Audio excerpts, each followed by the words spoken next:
Alright guys, let's get it going. Today we are going to be talking about amlodipine.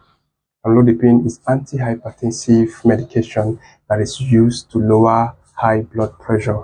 So today we're going to do the clinical aspects and also do the lecturing aspects. So looking at this board now, what I have here is class that this amlodipine belongs to.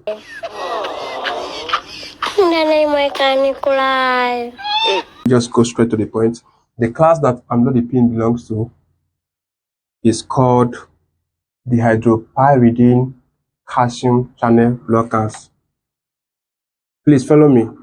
Dihydropyridine calcium channel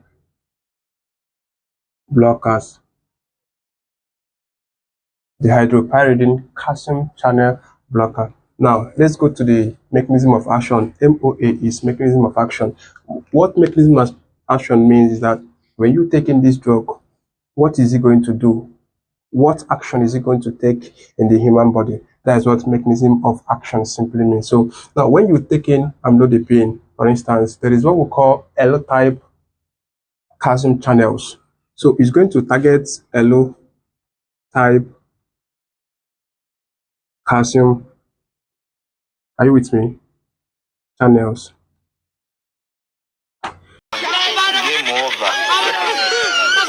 Now let me do a little explanation here. Just cram this allo-type calcium channels. Now what calcium does in the body is that whenever it gets into a smooth muscle, it's going to bring about contraction.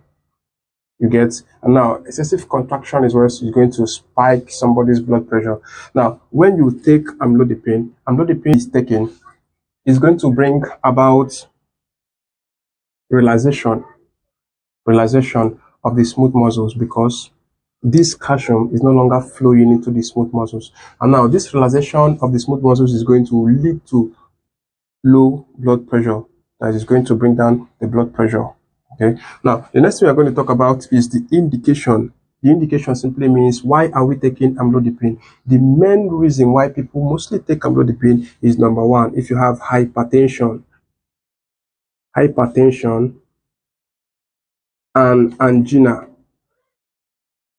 We normally call it angina pectoris. So this is what we are targeting: hypertension and angina. Please follow me. Now the dosage, this medication normally comes in 5 milligram once daily,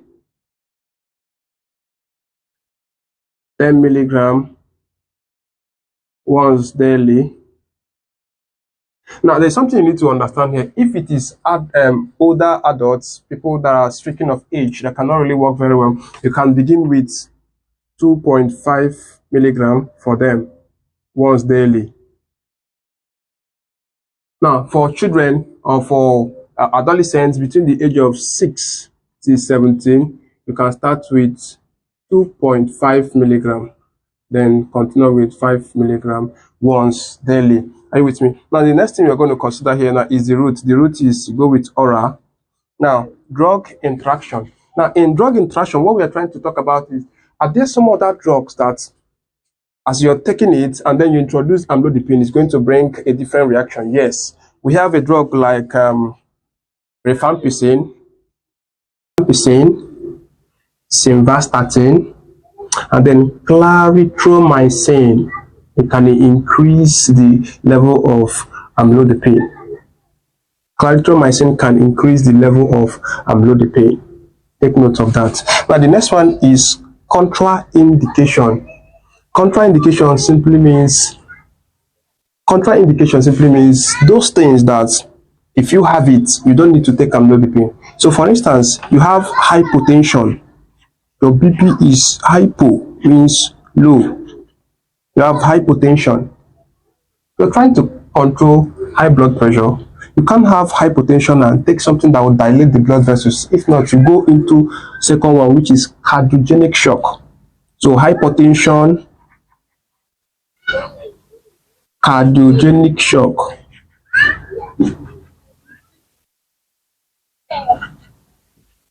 Hypotension, and then hypersensitive reaction.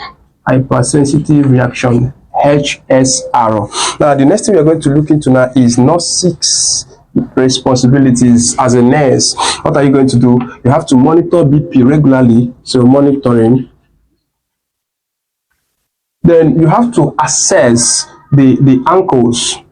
You assess the ankle for swelling. Then you do assessment. Then you monitor for hypotension. Monitor for hypotension. For hypo. Yes, already there. Now, the next thing we are going to be considering now is the side effects of this medication. If you look at this